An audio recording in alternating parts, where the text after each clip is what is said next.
किसी गांव में एक बूढ़ा लकड़हारा रहता था। वे बहुत सीधा साधा व्यक्ति था। उसकी एक पुत्री थी जो बहुत बुद्धिमान थी। लकड़हारा लकड़ियां काट कर अपना घर चलाता था। लकड़हारे के पास एक गाय थी जिसका नाम राधा था। एक दिन राधा ने अचानक दूध देना कम कर दिया। लकड़हारे ने सोचा, चलो इसे बाजार में बेच आता हूँ, जिससे कुछ पैसे मिल ही जाएंगे। उसी गांव में एक ठग रहता था जिसके 2 पुत्र थे। उसके ये पुत्र भी अपने पिता के समान ही ठग विद्या में पारंगत थे। इस प्रकार एक ही घर में कुल 3 ठग थे। एक दिन वे तीनों ठग किसी को ठगने की योजना बना रहे थे। तभी उन्हें दूर से लकड़हारा आता हुआ दिखलाई दिया, जो एक गाय को लेकर आ रहा था।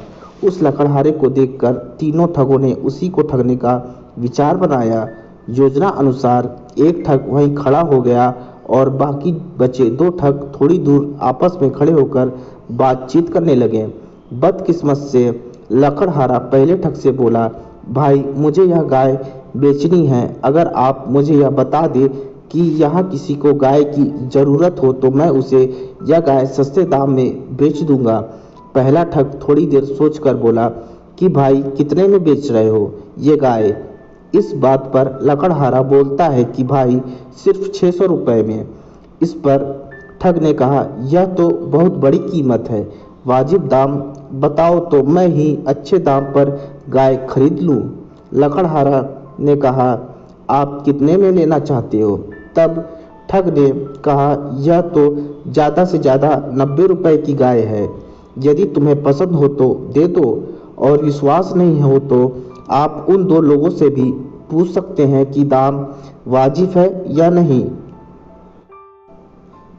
फिर लकड़हारे ने सोचा कि चलो ठीक है, दाम पूछने उन दोनों लोगों के पास चलते हैं। वह पहला ठग बूढ़े लकड़हारे को अपने 2 साथियों के पास ले आया।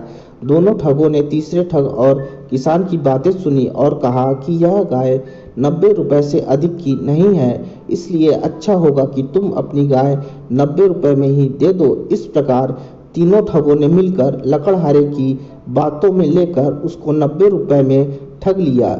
जब लकड़हारे की गाय चली गई और लकड़हारे को इस बात का पता चला कि ये तीनों ठग थे, तो उसे बहुत दुख हुआ और वह पूरी तरह से टूट गया और 90 रुपये लेकर घर आ गया।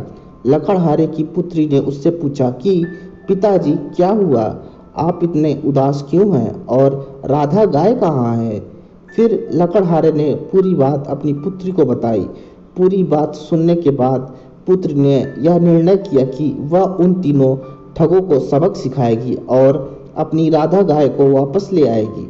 दूसरे दिन लकड़हारे की पुत्री सज संवर कर उन तीनों ठगों के घर से थोड़ी दूर पर जाकर रोने लगी। जब उसके रोने की आवाज़ इन ठगों ने सुनी तो वे तुरंत उसके पास गए। उन्होंने देखा कि एक सुंदर स्त्री रो रही है। उसे रोता देख उन्हें दया आ गई। उन्होंने पूछा कि तुम क्यों रो रही हो? उस स्त्री ने ठगों से कहा कि मैं अब क्या करूं, मेरे पति देव ने मुझे छोड़ दिया है,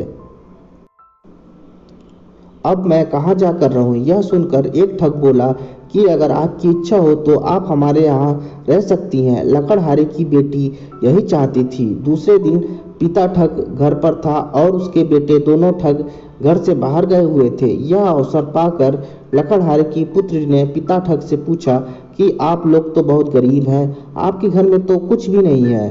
तब ठग पिता ने अहंकार से बोलते हुए कहा, बेटी तू क्या जाने, मेरे तालाब में एक कलश गड़ा हुआ है जिसमें बहुत से स्वर्ण मुद्राएं हैं। तालाब में पानी भरे हुए हैं, इस कारण किसी को पता नहीं है कि हम कितने अमीर हैं। फिर क्या था, लकड़हारे की पुत्री ने पास में पड़ी लाठी उठाई और पिता ठग के ऊपर बरसाने लगी। जब पिता ठग अरे बप्पा कहते कहते बेहोश हो गया तो लकड़हारे की पुत्री ने तालाब से कलश निकाला और राधा गाय को अपने साथ लेकर घर आ गए। जब बाकी दोनों ठगों ने अपने पिता का हाल देखा तो वे पिता सहित गांव छोड़कर भाग गए। इस तरह ठग से ठगी की कहानी का अंत हो गया। शिक्षा, इस कहानी से हमें यह सीख मिलती है कि हमें हमेशा मेहनत की कमाई पर भरोसा रखना चाहिए। धोखाधड़ी की कमाई हमेशा व्यर्थ जाती है।